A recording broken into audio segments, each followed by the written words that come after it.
Just in case you're still wondering if our system is rigged. Oh, yeah, it is. If you spent any time driving around America recently, you may have noticed that an awful lot of the country seems to have shriveled up and died.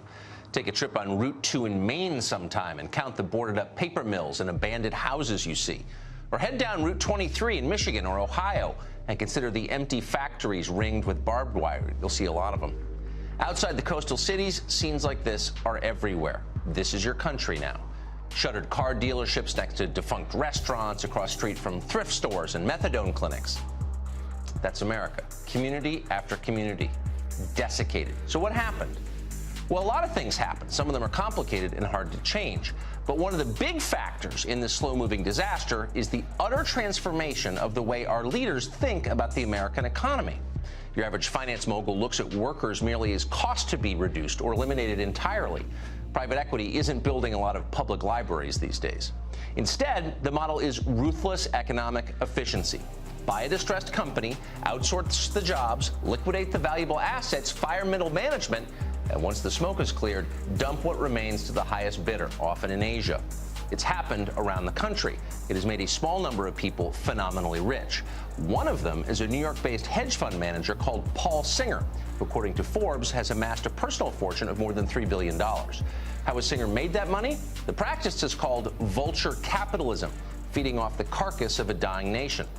In some ways, it's not so different from what Singer and his firm, Elliott Management, have done in this country and to this country. Over the past couple of decades, Elliott Management has made billions by buying large stakes in American companies, then firing workers, driving up short-term share prices, and in some cases taking government bailouts, insult to injury. Tonight we want to tell you a little more about how Paul Singer does business. The story begins in a small town called Sidney, Nebraska, population 6,282. 2 hours outside Denver, Sidney is the longtime home of the sporting goods retailer Cabela's, which sells fishing and hunting gear. In October of 2015, Singer's hedge fund disclosed an 11% stake in Cabela's and set about pushing the board to sell the company. Now, at the time, Cabela's was a relatively healthy company. It was posting nearly $2 billion a year in gross profits off $4 billion in revenue. There didn't seem to be any immediate need to sell. But Cabela's sold anyway after being pushed. Within a week, literally a week, Paul Singer cashed out. His hedge fund made at least $90 million up front and likely more over time. But in Sidney, Nebraska, it was a very different story. The residents of Sidney did not get rich. Oh no, just the opposite. Their community was devastated, destroyed.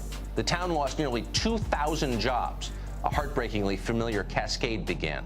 People left, property values collapsed, and then people couldn't leave. They were trapped there. One of the last thriving small towns in this country went under. Well, some countries, including the United Kingdom, have banned this kind of behavior. It bears no resemblance whatsoever to the capitalism we were promised in school. It creates nothing. It destroys entire cities. It couldn't be uglier or more destructive. So why is it still allowed in the United States? The short answer? Because people like Paul Singer have tremendous influence over our political process. Ben Sasse is the U.S. Senator who represents the state of Nebraska. Sidney, of course, isn't that large. But you might think the death of a town in his state would be of concern to Ben Sasse, again, U.S. Senator from Nebraska. But so far, it doesn't seem like he's ever commented on what's happened to Sidney. We looked hard. Then we called Sasse's office to see if they could point to a time where he commented on the destruction of Sidney or simply supply a statement to us about what happened there. But Ben Sasse's office didn't even respond to our producers. Huh, that's odd. But then here's one possible explanation for that. During his Senate run, Ben Sasse received the largest possible donation from Paul Singer. Singer himself was the second largest donor to the Republican Party in 2016.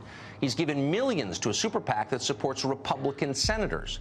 You may never have heard of Paul Singer, which tells you a lot in itself, but in Washington, he is rock star famous.